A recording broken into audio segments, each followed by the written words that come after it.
اس کا نقشہ دیکھو تم سے ملتا ہے، اس کی زلفیں دیکھو تم سے ملتی ہیں، میرے شوہر یہ تمہاری ہی بیٹی ہے۔ تو کہتے ہیں میں نے کہا کیا تجھے میری نصیحت یاد نہیں تھی؟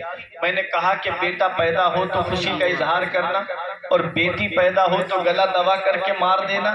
کہتے ہیں میری بیوی نے مجھ سے کہا میرے شوہر مجھے تمہاری نصیحت یاد تھی، جب میری بیٹی پیدا ہوئی میرے برابر میں لا کر کے لٹائی گئی تو میں اس کا گلا دبانا چاہ رہی تھی، تو میری ممتا نے مجھے جھنجھوڑ کر کے کہا خبردار اگر تو نے اپنی بچی کا گلا دبا دیا تو قیامت تک کے لیے بیٹیوں کا بھروسہ ماں کی ممتا سے اٹھ جائے گا، اس لیے اس کا گلا مت دبانا۔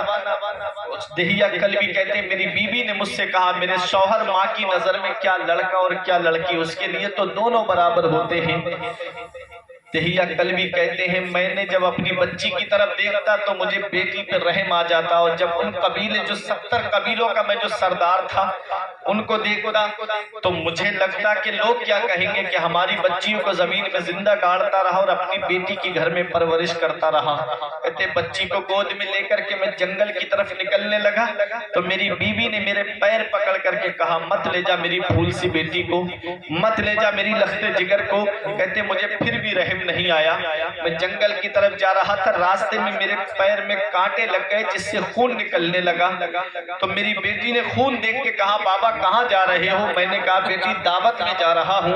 کہتے میری بیٹی نے خون دیکھ کے کہا بابا باپ کا لہو بہا کے دعوت نہیں کھانی ہے، واپس چلو، باپ کا خون بہا کے دعوت نہیں کھانی ہے، واپس چلو۔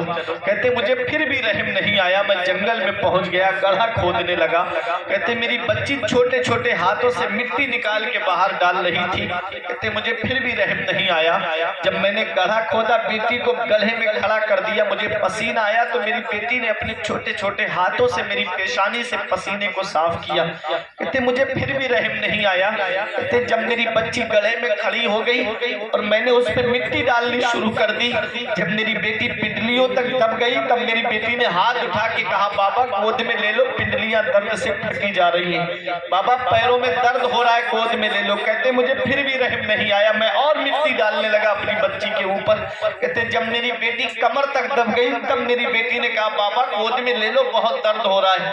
کہتے مجھے پھر بھی رحم نہیں آیا، جب میری بیٹی سینے تک دب گئی، جب میری بیٹی کی آواز دبنے لگی، کہتے تب میری بیٹی نے آسمان کی طرف دیکھ کے کہا مولا جہاں سارے دروازے بند ہو جاتے ہیں وہاں تیری رحمت کا دروازہ کھلا ہوتا ہے۔ مولا میں نے اپنے گھر میں سنا ہے کہ تیرا آخری پیغمبر آئے گا جو بیٹیوں کو بچاتا ہوا آئے گا، جو بیٹیوں کو زندگی عطا کرتا ہوا آئے گا۔ کب آئے گا زندگی دینے والا؟ کب آئے گا بیٹیوں کو بچانے والا؟ کب آئے گا بیٹیوں کو زندہ درگور ہونے سے بچانے والا؟ دہیا کلبی کہتے ہیں میری بیٹی کی آواز رک گئی، اللہ اکبر، دہیا کلبی کی بیٹی کہتی ہوئی چلی گئی کب آئے گا زندگی دینے والا پیغمبر؟ کب آئے گا بیٹیوں کو بچانے والا پیغمبر؟ ادھر بیواؤں کو چتاؤں پہ زندہ جلایا جا رہا تھا، ان بیواؤں کی آہیں آسمان کے پردے سے ٹکرا گئی، تو ٹھیک 12 ربیع النور کو عین خانہ کعبہ کے سامنے حضرت آمنہ کی گود سے، حضرت عبداللہ کے مکان سے صبح صادق کے وقت میں خانہ کعبہ کے برابر سے ایک آواز فضا میں گونجتی ہے، اے دفن ہونے والی بچیوں اب پریشان مت ہو، اے چتاؤں پہ چلنے والی بیواؤں اب پریشان مت ہو، تمہیں بچانے کے لیے محمد رسول اللہ۔ نعرہ تکبیر، نعرہ رسالت، نعرہ غوثیت، حضرت مولانا فرقان منظری صاحب قبلہ، علماء مصطفیٰ آئے بیٹیاں مسکرانے لگی، مصطفیٰ آئے بیوائیں مسکرانے لگی، مصطفیٰ آئے غلام مسکرانے لگے، مصطفیٰ آئے یتیم مسکرانے لگے، مصطفیٰ آئے بیٹیوں کے لبوں پہ تبسم آ گیا، بیٹیاں پکار کے کہہ رہی تھی ہمیں زمین میں زندہ دفن ہونے سے بچانے والا پیغمبر آ گیا، بیوائیں پکار کے کہہ رہی تھی اب کوئی بیوہ زندہ جلائی نہیں جائے گی، بیواؤں کے سروں پہ عزت کی چادر رکھنے والا پیغمبر آ گیا۔ آج بیواؤں کو جو عزت ملی ہے، آج جو ان کے سر پہ عزت کی چادر ہے، آج بیوائیں جو حکومت کرتی ہوئی نظر آتی ہے، تو ان تک یہ پیغام پہنچا دو کہ تم کو جو حکومت کی کرسی ملی ہے یہ تمہارے خاندان کی وجہ سے نہیں ملی ہے، تمہارے ووٹروں کی کثرت کی وجہ سے نہیں ملی ہے، تم کو جو عزت کی کرسی ملی ہے یہ مدینے والے مصطفیٰ کے صدقے میں ملی ہے، میرے آقا کے صدقے میں ملی ہے۔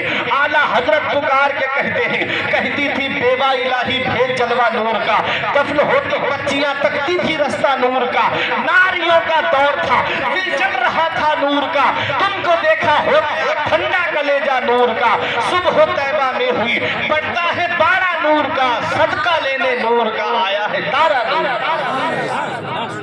تو بیٹیاں زحمت نہیں ہیں، بیٹیاں اللہ کی رحمت ہیں۔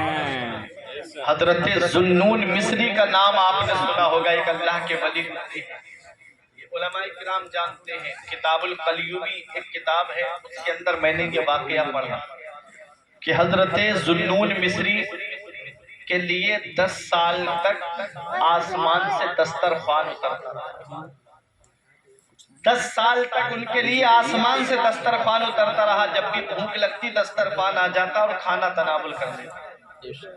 جنت سے کھانا آتا رہا 10 سال تک۔ ایک دن دل میں یہ خیال آیا کہ یہ جو مجھے کھانا آتا ہے نا جنت سے، یہ مجھ کو میری پرہیزگاری کی وجہ سے آتا ہے۔ میں اللہ کا ولی ہوں، میں اللہ کا نیک بندہ ہوں، یہ کھانا میری وجہ سے آتا ہے۔ یاد رکھنا فرید پور والوں، 10 سال کے بعد جب ان کی بیٹی کا انتقال ہو گیا تو آسمان سے دسترخوان آنا بند ہو گیا، کھانا آنا بند ہو گیا۔ تب اللہ کے ولی ایک دن اپنے ہاتھ پہ ہاتھ رکھ کر کے افسوس کے ساتھ کہہ رہے تھے کہ یہ کھانا مجھ کو میری وجہ سے نہیں آتا تھا بلکہ میری بیٹی کے نصیب سے آتا تھا، یہ کھانا مجھ کو میری بیٹی کے نصیب سے ملتا تھا۔ اللہ اکبر۔ بیٹیاں زحمت نہیں ہے، بیٹیاں اللہ کی رحمت ہے۔ آج جو بیٹیوں کو بوجھ سمجھا جا رہا ہے اس کی وجہ یہ ہے کہ آج ہمارے معاشرے کے اندر یہ جہیز کی جو لعنت چل گئی ہے نا، کبھی منگنی کے نام پہ، کبھی تکنور کے نام پہ، کبھی چوتھی کے نام پہ، کبھی جہیز کی لمبی لمبی ڈیمانڈ کے نام پر، اس چیز نے جو ہے وہ آج بیٹیوں کو بوجھ بنا دیا ہے۔ بے شک بے شک۔ میرے آقا حضور صلی اللہ علیہ وسلم نے ارشاد فرمایا، نکاح کو آسان کرو زنا دشوار ہو جائے۔ بے شک۔ آج زنا آسان ہو گیا، نکاح دشوار ہو گیا۔ کوئی غریب اگر جہیز مانگے تو سمجھ میں آتا ہے اس کے گھر میں ہے نہیں اس لیے مانگ رہا ہے۔ امیروں کو کیا پڑی تھی، ان کے گھر میں تو اللہ کا دیا ہوا سب کچھ ہے، لیکن جتنی زیادہ دولت، جتنا زیادہ پیسہ، اتنی ہی لمبی ڈیمانڈیں ہوتی، اتنا ہی زیادہ منہ پھیلا ہوا ہے۔ وہ بھول گئے کہ ان بطش ربک لشدید، تیرے رب کی پکڑ بہت سخت ہے۔ جب اللہ پکڑتا ہے تو کوئی چھڑانے والا نہیں، جب اللہ پکڑتا ہے تو کوئی چھڑانے والا نصیب نہیں ہوتا، اس لیے اس رب کی پکڑ سے ڈرو۔ شادی کرو تو ایسی کرو سادگی کے ساتھ جیسے علی کا عقد ہوا فاطمہ کے ساتھ۔ تو شادیوں میں جو آج لمبی لمبی ڈیمانڈیں چل رہی ہیں، ان لمبی لمبی ڈیمانڈوں نے بیٹیوں کو بوجھ بنا دیا ہے۔ ایک بیٹی کی شادی میں باپ کے اوپر اتنا قرضہ ہو جا رہا ہے کہ اور بیٹیوں کے بالوں میں چاندی اتر آ رہی ہے، بال سفید پڑنے لگے لیکن شادی کا نمبر نہیں آتا۔ یاد رکھنا پیارے مسلمانوں، جب وہ مسلم بیٹیاں اپنے بستروں پہ آنسو بہاتی ہوں گی تو کیا میرے آقا کو تکلیف نہیں پہنچتی ہوگی؟ کیا میرے آقا ان کی سسکیاں نہیں سنتے ہوں گے؟ کیا میرے آقا ان کا رونا نہیں سنتے ہوں گے؟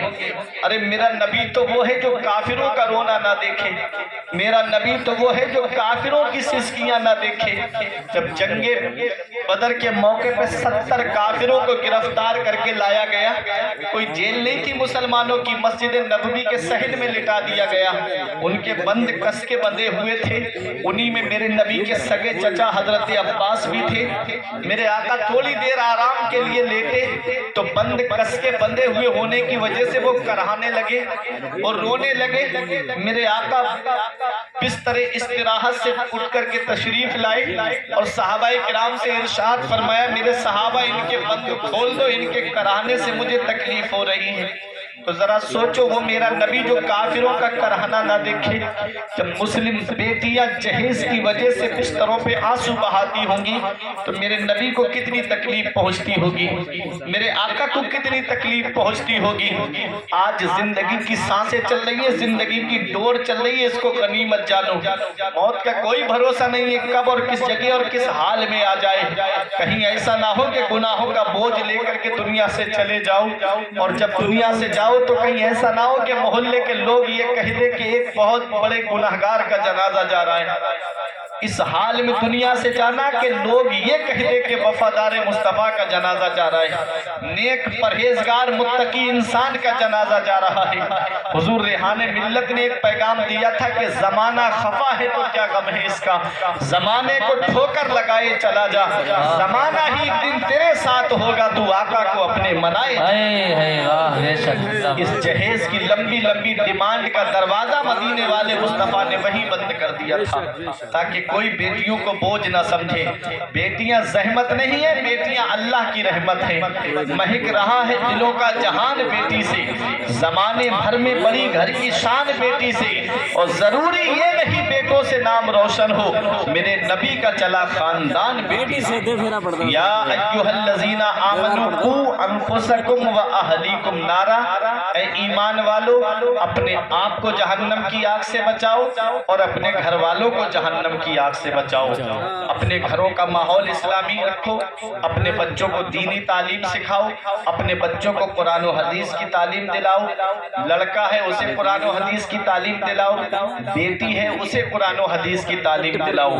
جب قرآن و حدیث کی تعلیم و تربیت ان کے پاس میں ہوگی، بیٹی کے پاس میں قرآن و حدیث کی تعلیم ہوگی، تو وہ جانے گی کہ سب سے بڑی دولت ایمان کی دولت ہے، سب سے بڑا سرمایہ ایمان کا سرمایہ ہے۔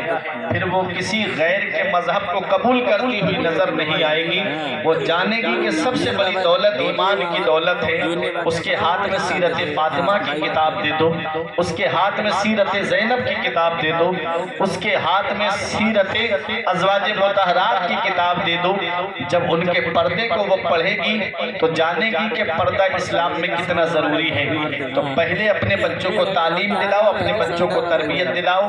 جب بچوں کے پاس قرآن و حدیث کی تعلیم ہوگی تبھی گھر کا ماحول سدھر سکتا ہے، تبھی گھر کا ماحول جو ہے وہ دنیا ہی میں یہ گھر جنت کے باغوں میں سے ایک باغ بن سکتا ہے۔ اور اگر قرآن و حدیث کی تعلیم نہیں ہوئی ان کے پاس میں تو وہ وقت دور نہیں ہے کہ آج پورا پریوار جیسے بیٹھ کر کے فلمیں دیکھتا ہے، پورا پریوار بیٹھ کر کے گانے سنتا ہے، پھر چند دن نہیں گزرتے پھر باپ گلیوں میں روتا ہوا نظر آتا ہے کہ میری بیٹی میرے چہرے پر کالک پوت کر کے چلی گئی۔ ہم نے کہا اس کے ذمہ دار تم خود ہو، اس نے کہا میں ذمہ دار کیسے ہوں؟ میں نے کہا کیوں اس کو لو اسٹوری والی فلمیں دکھائیں، کیوں اس کو تم نے افیئر والی فلمیں دکھائیں، کیوں اس کے ہاتھ میں تم نے موبائل دیا؟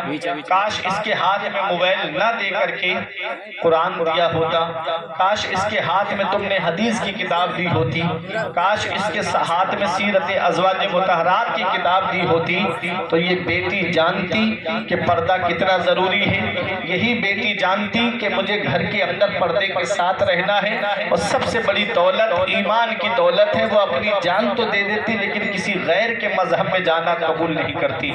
اس لیے اپنے بچوں کو قرآن کی تعلیم دلاؤ، حدیث کی تعلیم دلاؤ۔ میں نے آقا کی حدیث پاک پڑھی، ادبوا اولادکم علی ثلاث خصال، یہ ادبوا امر کا صیغہ ہے اور امر وجوب کے لیے بھی آتا ہے۔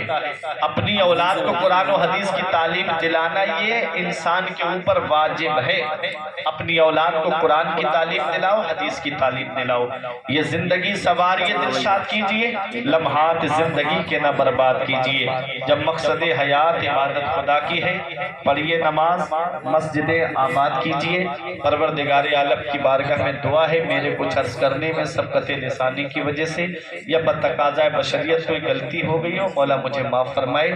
استغفر اللہ ربی من کل ذنب و اتوب الیہ۔ کلمہ طیب پڑھیں، لا الہ الا اللہ محمد رسول اللہ صلی اللہ علیہ وسلم۔